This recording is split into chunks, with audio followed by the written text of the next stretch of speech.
Walang, hindi ako ganun kagaling, but I'll try my best para sa inyo. When we went to Canada, tulad nung sinabi ko nag-band kami.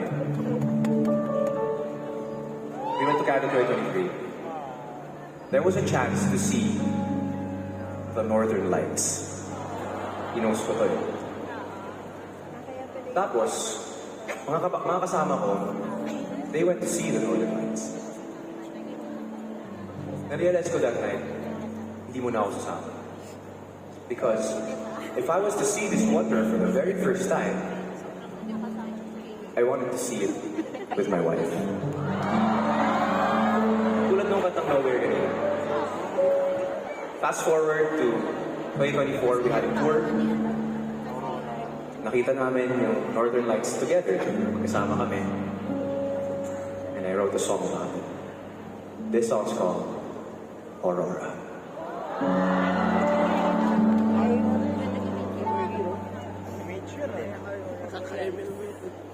Aurora, I will wait for you. No, I'll see you soon.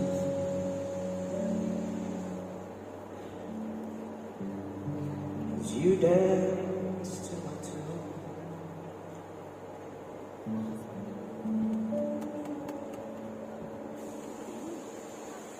I'm telling you this is special because as I was writing the song, it started off as a song about the Northern Lights.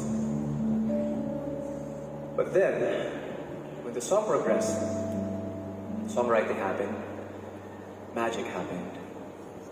I realized it wasn't just a song about the Northern Lights. It was actually a prayer. A prayer of longing. Or a prayer of waiting.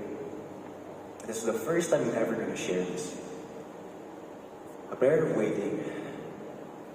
Somehow, in God's time, pukon, hindi muna ngayon, pero pukon, in God's time, I'm not just going to see the Northern Lights, but I'm going to be able to see a little girl.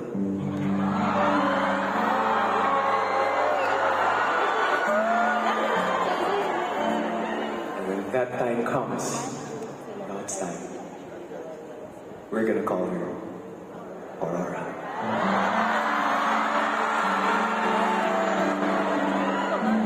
Now that you know the